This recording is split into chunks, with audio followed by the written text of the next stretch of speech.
Muy buena tarde, tengan apreciables alumnas y alumnos. Es un honor para su servidor en esta ocasión llevar a cabo nuestra segunda sesión virtual propiamente de la materia que nos ocupa, que es precisamente teoría de la Constitución.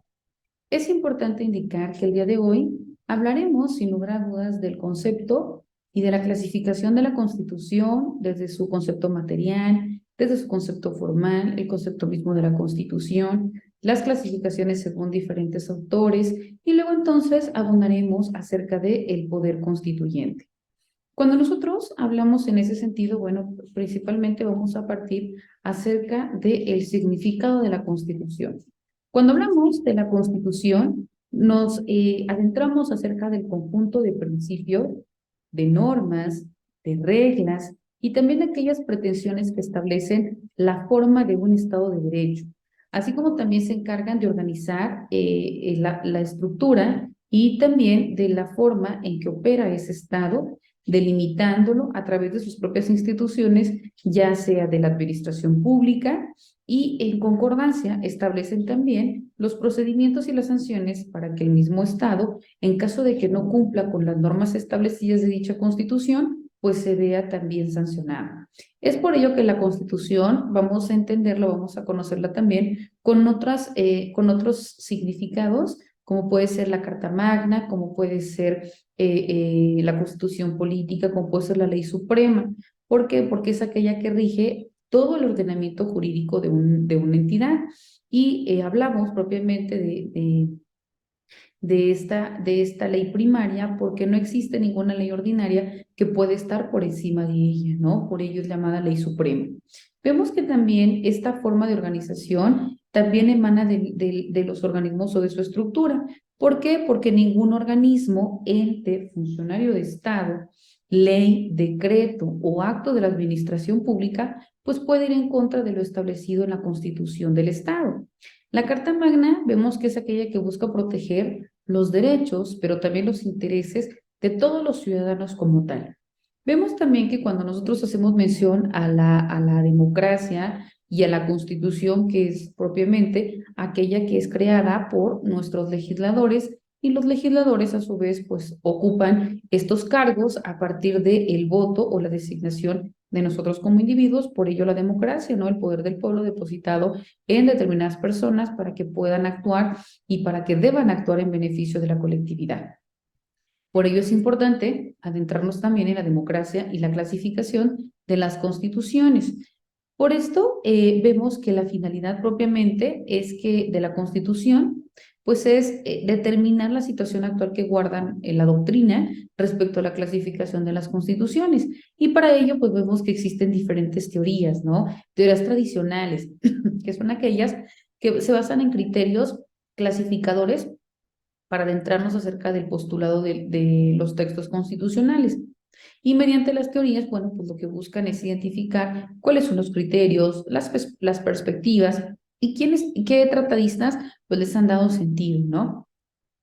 Para lo cual existen criterios tradicionales, como por ejemplo el establecido por James Brains, quien encuentra una forma de clasificar a las constituciones y él establece que las constituciones se clasifican en escritas o estatutarias y en no escritas o consuetudinarias. Califica también esta clasificación en un momento dado un tanto vaga. ¿Por qué? Porque dice que se presta a confusiones, ¿no? Ya que dice que toda constitución escrita, pues existen costumbres y decisiones judiciales que en un momento dado las pueden complementar, o las pueden ampliar, o las pueden modificar. Y por ello existen las denominadas constituciones no escritas, que se encuentran en estatutos y leyes constitucionales. En ese sentido, Bryce también se aboca a tratar de encontrar un criterio un tanto concreto para poder clasificar a las constituciones y se percata que las constituciones modernas contienen principios, ¿no? En los cuales las normas constitucionales poseen una jerarquía superior a las leyes secundarias y por tanto pues no son reformables por el poder legislativo, sino por un órgano y procedimientos especiales. No obstante, pues existen otras constituciones, ¿no? En donde se puede reformar y al momento de reformarse, bueno, pues siguen el mismo procedimiento para cualquier norma ordinaria. Bryce también afirma que en busca de las denominaciones para poder hacer valer a la Constitución, también pensó en llamarlas cambiantes y fluidas, ¿no? Y la segunda clasificación en estáticas, también conocidas como sólidas o cristalizadas. Sin embargo, prefirió denominarlas flexibles, ¿no? Como una forma mucho más antigua, y dice que son flexibles porque poseen elasticidad y que también se adaptan y alteran sin perder sus cuestiones más importantes. Pero así como dice que son flexibles, pues a la par también dice que son rígidas. ¿Por qué? Porque poseen una estructura dura y fija. Brandes indicó que en Europa, en aquel entonces, todas las constituciones eran rígidas, con excepción de las del Reino Unido, Hungría e Italia. Sin embargo, también se da cuenta que su clasificación pues, no establecía una línea precisa para poder auxiliarse o poder clasificar estas constituciones. Y por ello, mientras desde la perspectiva jurídica de Jure a la Constitución de la República de África se le podía tener como rígida, desde la perspectiva de facto siempre se le había considerado como flexible. Vemos otro ejemplo que es en donde se establece que las primeras constituciones rígidas fueron las cartas reales de las colonias británicas en América del Norte, específicamente en el siglo XVII. Ahora bien, vemos que también existe otro autor que es Ware, quien comienza por descartar, tal y como lo había hecho Bryce, la clasificación de las constituciones y las establecen escritas y no escritas, porque pues dice que no hay ningún país en el que el sistema del gobierno pues esté únicamente precisado en normas escritas o solo en normas no escritas, ¿no? Ya que unas y otras se armonizan para constituirlo. Por ello, critica la clasificación de las constituciones rígidas y flexibles porque establece que una clasificación que coloca a casi todas las constituciones del mundo como rígidas o solo a una o solo a dos como flexibles, pues tienen poco significado. En ese sentido, también establece que las formas que sugiere, ¿no? Que se puedan emplear deben ser o deben tomar en consideración no solo términos rígidos y flexibles para hacer mención o para hacer referencia a la norma constitucional, ¿no? Y por tanto, pues debe de reconocer que la clasificación debe tomar en cuenta instituciones rígidas y flexibles y se encuentra que explica o que debe de tomarse en consideración cuatro elementos importantes para poder clasificar las constituciones. La primera, que debe ser supremas o no sobre el órgano legislativo. La segunda, federales o unitarias. Vemos que también coloca a la tercera como parlamentarias o presidenciales y a la cuarta como republicanas y monárquicas. Cuando hacemos mención de la primera, que son supremas o no sobre el órgano legislativo, vemos que hace referencia a que son supremas aquellas constituciones que no pueden ser modificadas por el órgano legislativo, en tanto que no son supremas cuando sí pueden serlo, ¿no? El propio Ware admite que esta clasificación está estrechamente ligada con la de rígidas y flexibles como se consideraba originalmente, ¿no? Ahora, cuando hablamos de las federales o unitarias, y en ese sentido vemos que las competencias pues están distribuidas tanto en el gobierno central pero también en los gobiernos locales que ejercen determinada autoridad sobre algunas partes dentro de un país. Por ello, ejercen o se basan en el principio de la distribución de facultades en la Constitución y estas están centralizadas o se pueden clasificar como centralizadas o descentralizadas. Ahora bien, cuando hablamos de este sentido, bueno, nos indica que la Constitución pues debe ser tomada en cuenta como aquella que opere en la realidad. Por tanto, una Constitución unitaria pues puede funcionar casi como una federal. En cambio, una Constitución federal pues opera en la práctica como si se tratara de una unitaria. Tales son los casos de las Constituciones federales de México, de Venezuela, de Brasil y de Argentina. En un principio, pues bueno, estamos un tanto de acuerdo con la clasificación de Ware. ¿Por qué? Porque desde el ángulo de la realidad vemos, por ejemplo, nuestro país, que es cuasi federalismo, pues no funciona realmente como si fuera un sistema unitario, ya que la forma en que se ve influida, pues existe en México una descentralización política y luego entonces realidades constitucionales en donde tenemos que ser ciudadanos y no hacer afirmaciones rotundas que tampoco reflejan de la totalidad, ¿no? O la realidad. Después encontramos las constituciones que son denominadas como parlamentarias o como presidenciales.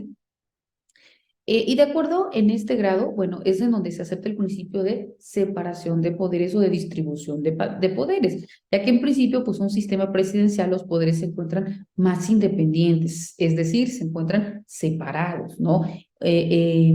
Y en esta separación existen varios países que combinan el Parlamento con la forma de separación de poderes, y es el caso del Ejecutivo Federal Suizo. También existe la clasificación, o se debe tomar en cuenta, las republicanas y monárquicas.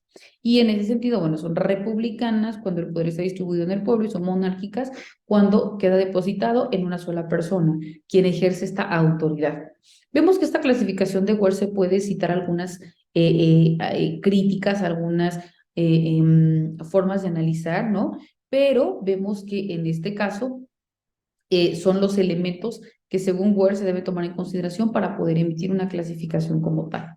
Al respecto, Strong también emite una clasificación de las constituciones y nos dice que estas deben operar atendiendo a 5 grandes especies, de acuerdo primero a la naturaleza del Estado en el cual se aplica, segundo a la naturaleza de la propia Constitución, tercero a la naturaleza del poder legislativo, cuarto a la naturaleza del poder ejecutivo y quinto a la naturaleza del poder judicial, ¿no? En ese sentido, bueno, dice que se deben tomar en cuenta, de acuerdo a la naturaleza del Estado en el cual la Constitución se aplica, puede ser unitaria o en su defecto puede ser federal. De acuerdo con la naturaleza de la propia Constitución, esta puede ser flexible o puede ser rígida. De acuerdo con la naturaleza del poder legislativo, las constituciones pueden indicar la existencia de un sufragio universal. También pueden tocar la integración de la segunda cámara por elección popular.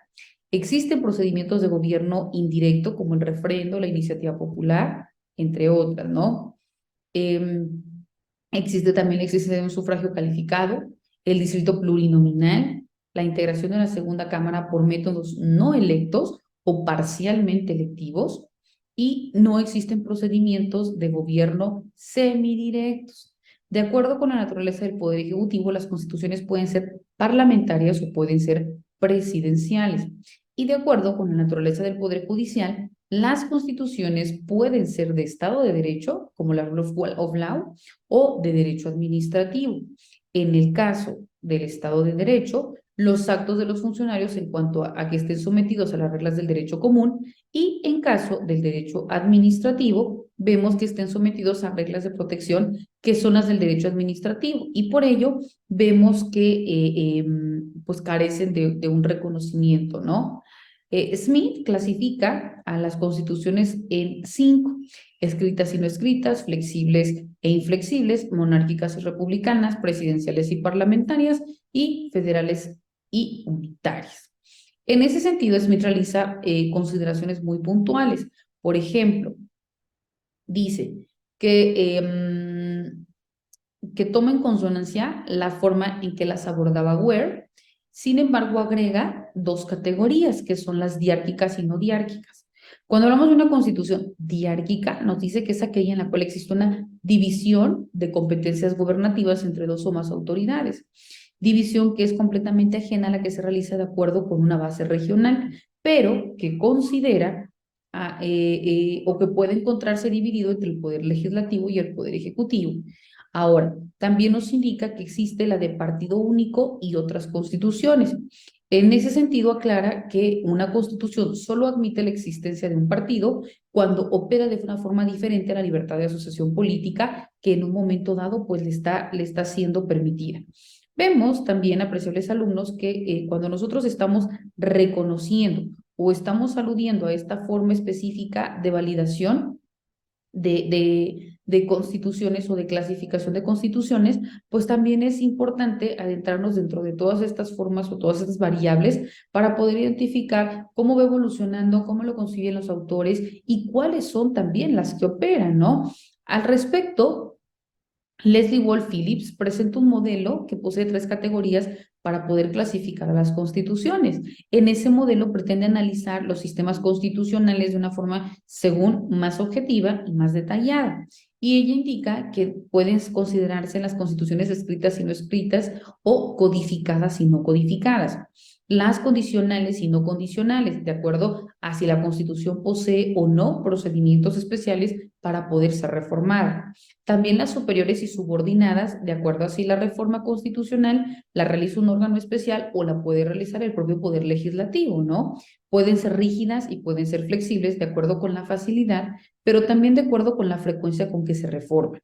Indica también que pueden ser autóctonas y externas, de acuerdo a si han sido hechas en casa o si han sido impuestas desde afuera o es solo una imitación de otra. También indica que pueden ser manifiestas y latentes, de acuerdo al número de elementos fundamentales del proceso político que sigan.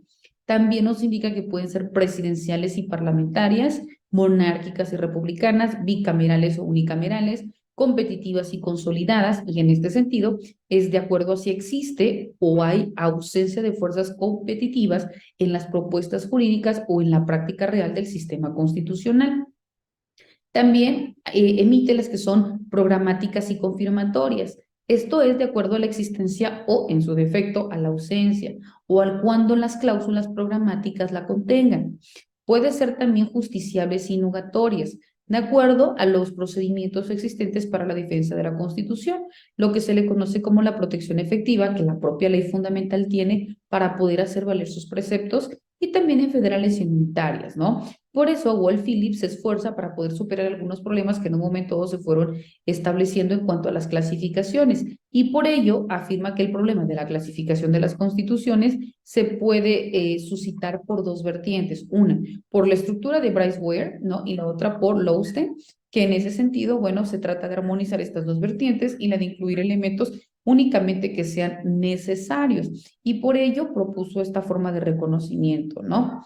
Vemos también que dentro de esta forma de reconocimiento de la clasificación de las constituciones, también es importante determinar el criterio ontológico de Karl Lowenstein. Lowenstein critica las clasificaciones tradicionales o anticuadas y se refiere específicamente a las más consideradas o conocidas como las escritas y no escritas, las rígidas y flexibles, las monárquicas y republicanas, las parlamentarias y presidenciales, y las de sistema unicameral y bicameral, unitarias y federales, ¿no? En este sentido, bueno, pues da a conocer nuevos criterios que han sido mucho más orientados a la sustancia y a la esencia de la Constitución, y así nos habla de constituciones originarias y derivadas y de constituciones ideológico-programáticas y utilitarias.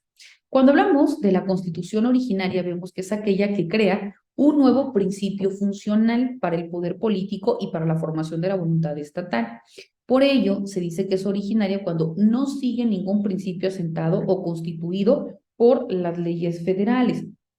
Ahora bien, se dice propiamente que en ese sentido, bueno, las constituciones derivadas pues van a ser aquellas que se adaptan a su realidad y a las necesidades de los propios principios fundamentales de una constitución. Por eso introduce sus propias peculiaridades, los principios del proceso del poder político y también la formación de la voluntad estatal, que se encuentran contenidos dentro de la propia constitución o dentro de la normatividad constitucional.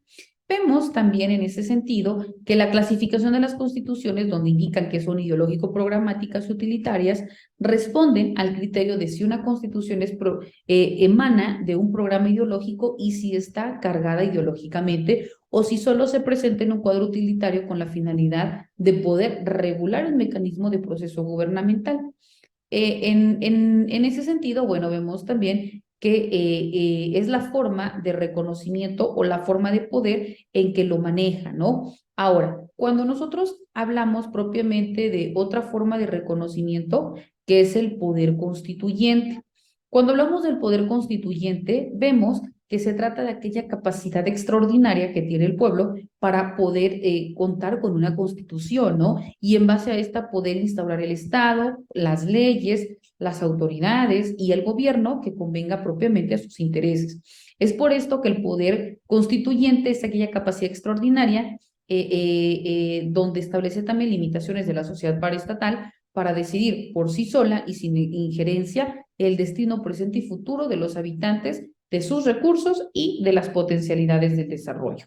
En ese sentido, también cuando hablamos del poder constituyente, también estamos hablando de esa potencia originaria, extraordinaria y autónoma del cuerpo político de una sociedad que en un momento dado va a dictar las normas fundamentales tanto para la organización como también para el funcionamiento de su convivencia política y jurídica, pudiendo en un momento dado sustentar o por el contrario, cancelar la Constitución de acuerdo a la propia validez o a la propia, al propio beneficio que en ella se devengue, ¿no? Esa potestad es conocida como la suprema capacidad y también dominio del pueblo sobre sí mismo al momento de poder dar la propia voluntad para organizarse políticamente y también para que cuente con un ordenamiento jurídico. Por tanto, vemos que el poder constituyente va a ser aquella potestad originaria, ¿no? Ya que pues, no deriva de ningún otro poder jurídico preexistente que se encuentre dentro de la sociedad. El poder constituyente es un poder prejurídico dentro de un plano de la sociedad política. ¿Por qué? Porque el poder constituyente originario, pues es aquel, como ya dijimos, que organiza y que da forma jurídica a un Estado, permite que se cuente con un orden jurídico dentro de un proceso revolucionario o dentro de un golpe de Estado o emanado de una decisión pacífica del cuerpo político de una sociedad. Y en ese sentido, pues constituye una forma de libertad política del pueblo para poder dotarse de un nuevo ordenamiento jurídico fundamental.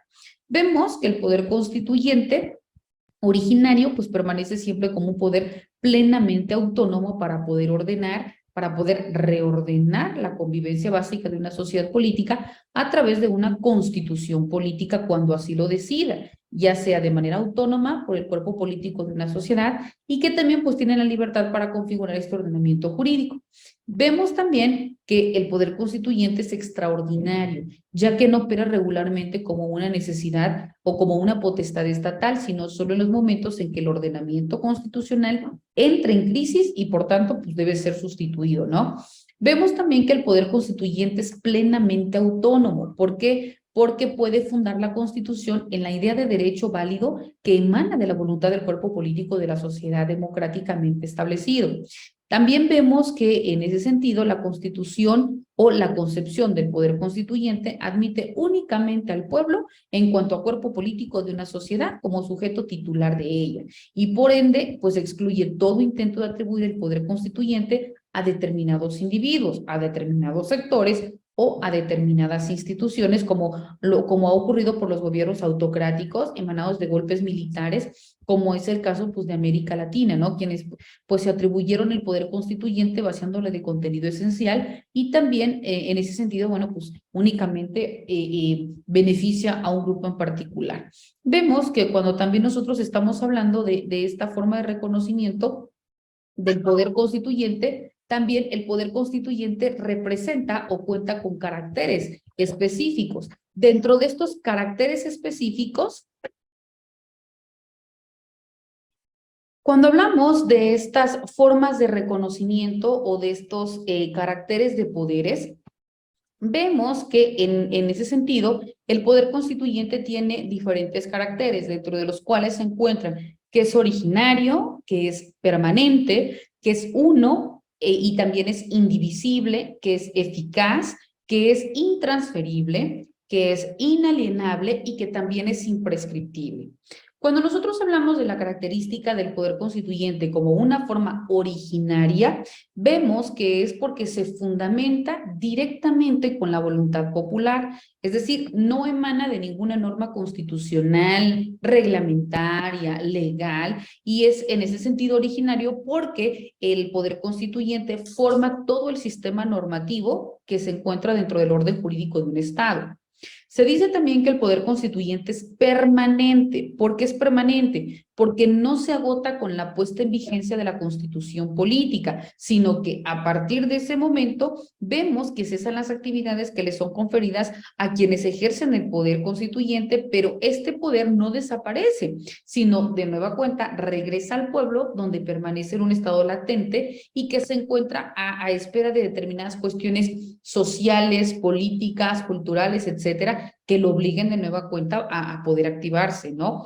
También se dice que el poder constituyente es uno y es indivisible. ¿Por qué? Porque es la propia voluntad del pueblo, es la propia decisión del pueblo la que le confiere a las autoridades o las que confieren en ese sentido a nuestros representantes para que puedan actuar y para que puedan operar en un momento determinado.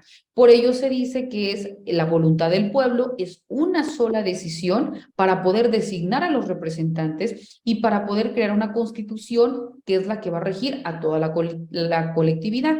Por eso también se indica que es un organismo colegiado que ejerce el poder constituyente, pero es una pluralidad de individuos que está reunido con un mismo fin, y este mismo fin pues es el beneficio social. Es por ello que nosotros en lo individual elegimos a nuestros representantes de Estado, al representante del Poder Ejecutivo, al representante del Poder Legislativo, a los representantes del Poder Legislativo, para que en ese sentido actúen no en beneficio propio, sino en satisfacción de los intereses colectivos, ¿no? Por eso se indica que es uno e indivisible. Después se dice que es eficaz. ¿Por qué es eficaz? Porque las normas que producen pues tienen la virtud de ser obligatorias. ¿Por qué son obligatorias? Porque una de las características de la norma, como bien citábamos, es su carácter de coercitividad, ¿no? El Estado puede imponer incluso por la fuerza pública para obligar a su cumplimiento. Se dice que son intransferibles porque pertenece el poder constituyente únicamente al pueblo y que sin su expresa autorización puede ejercerlo válidamente. Los legisladores constituyentes son elegidos por el pueblo, sin embargo, son solo encargados temporales del ejercicio del poder constituyente, ya que la esencia misma del poder radica en nosotros como individuos, quienes en determinado periodo pues lo hacemos valer a través de la designación de nuestros representantes. Se dice que es inalienable porque no es imposible enajenar el poder constituyente, ya que por su propia naturaleza, tiene esta factibilidad. No puede ser objeto de transferencia temporal o perpetua, sino en el momento que se intentase se anularía la independencia, la autodeterminación, y pues con ello vemos que desaparece el Estado mismo, ¿no? Y entonces, pues no hablaríamos de un Estado de derecho. Se dice también que es imprescriptible porque no se extingue a causa de ninguna inactividad en el transcurso del tiempo. Es por ello que el poder constituyente puede permanecer sin ser ejercido, pero en el momento que el pueblo lo manifieste, pues de nueva cuenta se vuelve a activar. Ahora bien, cuando hablamos también del poder constituyente, hay que darle sentido a la naturaleza misma de este. Y en ese sentido, bueno, pues tratamos de establecer el porqué del poder constituyente y partimos propiamente de los actos del proceso y del producto constituyente. Cuando hablamos de un acto constituyente, vemos que es esta manifestación de voluntad que crea, que modifica o que extingue de obligaciones. El acto constituyente es la más trascendente expresión de la voluntad de nosotros como integrantes dentro de una sociedad, porque decidimos en todo momento, ya sea cómo vamos a ser vamos a elegir a nuestros representantes en un momento dado, como también al momento de ejercer un cargo público, pues se va a crear la norma. Por eso se dice que puede articularse en una unidad política y en una unidad jurídica. Cuando hablamos también desde la perspectiva del acto constituyente, es cuando también se empiezan a gestar todas estas formas de cambio. ¿Por qué? Porque vemos que a partir de esto se deja de atender intereses particulares para luego entonces satisfacer el bien común, partiendo de los principios o de los valores como son la igualdad, la libertad, el bienestar, la justicia, etcétera, ¿no? Vemos que dentro de este ambiente de autodeterminación, pero también de independencia, debe ponderarse la voluntad, ¿no? La voluntad no únicamente del más fuerte, sino la voluntad del pueblo para elegir a sus representantes, pero la voluntad de los representantes para accionar en beneficio social. Es por ello que se divide el poder político. Los gobernantes empiezan a ser elegidos, pero también a ser controlados por nosotros como ciudadanos, teniendo como referente las fiscalizaciones de la Constitución y de las leyes, porque ahí te indica qué es lo que está prohibido y permitido dentro del cargo que ocupas, ¿no? Después vemos que el segundo elemento que lo contempla es el proceso constituyente. Cuando hablamos del proceso de constituyente, estamos haciendo referencia al conjunto de etapas o al conjunto de pasos secuenciados a través de los cuales se ejerce este poder constituyente.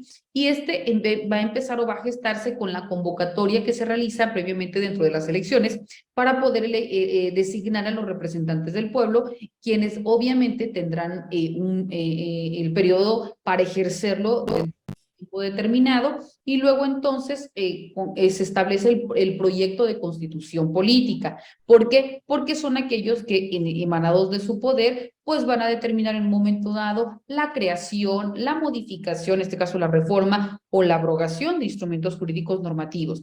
Estos representantes se reúnen en forma del cuerpo legislativo extraordinario llamado Asamblea Constituyente, en donde se establece su propio reglamento, se empiezan a trabajar o a realizar trabajos legislativos, luego entonces realiza esta forma de organización para poder cumplir con la función y se empieza a elaborar el proyecto de constitución que el mismo pueblo pues ha conferido, ¿no? O ha encargado.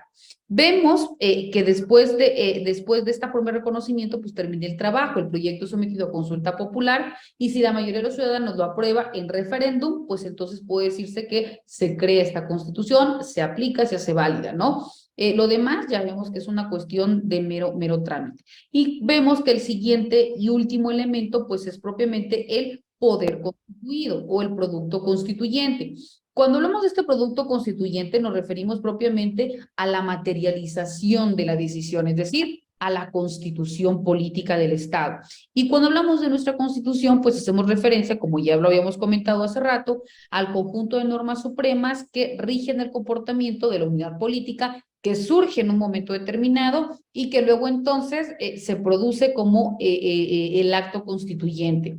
La Constitución, como hemos dicho también, es el producto del proceso en el que se compatibilizan los intereses económicos, las concepciones políticas, las concepciones sociales, religiosas, culturales, etcétera, que van a tener una incidencia o un impacto dentro del territorio determinado. Por ello, para poder crear esta constitución, pues primero entonces, como hace rato también decíamos, se tiene que analizar todas estas vertientes ideológicas, culturales, sociales, políticas y demás, porque va a ser operada o va a ser dirigida a toda la colectividad, como bien dijimos, sin que tenga ningún tipo de distingo por ninguna circunstancia. Ahora bien, es importante citar quiénes son los titulares originarios y de ejercicio del poder constituyente.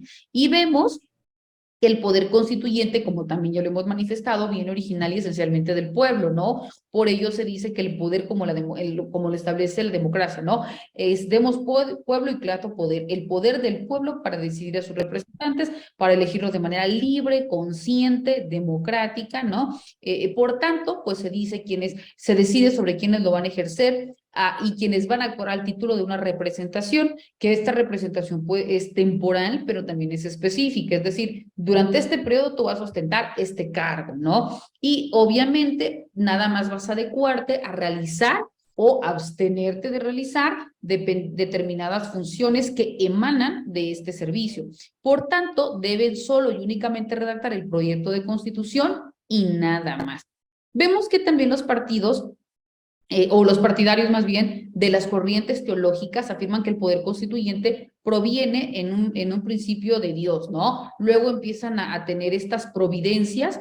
Al respecto, vemos que el francés Joseph Benine establece que emanan de la divina providencia en cuanto al poder constituyente, porque pues se decía que emanan de esta corriente teológica, ¿no? Y que no pueden tener ningún otro origen, ningún otro fin, más que la voluntad divina para poder determinar el bien y el mal, lo que debe de beneficiar a la colectividad y que el ser humano pues tiene que regirse por el deber ser, ¿no? Lo socialmente permitido. Sin embargo, los defensores de los regímenes monárquicos absolutos sostuvieron que este poder constituyente, pues bueno, al hablar de monárquico, pues se encontraba depositado en una sola persona, que era voluntad del rey como persona, o como la corona, o como la institución. El filósofo Thomas Hobbes establecía que para salir del estado de naturaleza, pues los hombres se desprenden de sus libertades y de las capacidades de decisión individual y lo confiaban a un representante que era el príncipe una sola ocasión y a partir de ese momento, pues este representante actuaba en forma integral en beneficio de la comunidad en teoría para poder hacer valer y en ese sentido pues debería otorgársele todos los poderes, ¿no? Sin embargo, vemos que en la Revolución Francesa, que es a finales del siglo XVIII, se enfatiza que el poder constituyente se deposita y se centra única y exclusivamente en la nación. Por ello, antes de tomar decisiones fundamentales, debían contemplar todos los habitantes o conjuntar todos los habitantes para tomar decisiones y por ello surge lo que conocemos como la representación democrática, tal como lo dice Jean-Jacques Rousseau, quien afirma que el Parlamento es representado única y exclusivamente por la nación. Y por ello, el Estado democrático es el que la mayoría de las personas pues desea o pretende, porque el poder constituyente es aquel que va a radicar en el pueblo, es decir, en este conjunto de ciudadanos que formamos o que conformamos un Estado, ¿no? Vemos que en ese sentido, bueno, pues se traduce que el poder constituyente va a ser aquel originario del pueblo, del conjunto de ciudadanos electores, y que es este mismo poder que faculta o que crea el órgano para poder redactar el proyecto de la constitución política como instrumento jurídico normativo de mayor valía, y que de él se van a desprender todos los demás elementos o instrumentos jurídicos normativos. Es importante también citar las formas del poder constituyente. Se dice que el poder constituyente es uno solo. ¿Por qué? Porque en ese mismo sentido se toma esta valía o esta forma de representatividad a partir de la creación de la Constitución política. Sin embargo, para poder distinguirlo, existen dos formas para poder darle mayor fuerza creadora al ordenamiento constitucional, y es el poder constituyente originario y el poder constituyente derivado. Cuando hablamos del poder constituyente originario, nos dice que tiene como función crear la constitución política, y es activado al momento de que se crea la primera constitución o cuando ésta esté en vigencia, ¿no? O sea, o está vigente, pues. Cuando hablamos del primer Congreso Constituyente, vemos que es esta forma de integración que emana a partir de la creación de asambleas, de convenciones, etcétera, ¿no? Ahora, cuando se establece la creación de un poder constituyente derivado, que es una forma de poder en donde el poder constituyente tiene la misión de modificar parcialmente la Constitución, en tanto lo exijan las circunstancias sociales, económicas, políticas, culturales, pues que se suscitan en un tiempo y en un espacio determinado. Diferentes doctrinas, bueno, van a emitir diferentes postulados o validaciones, ¿no? Acerca de la importancia o no de esta división.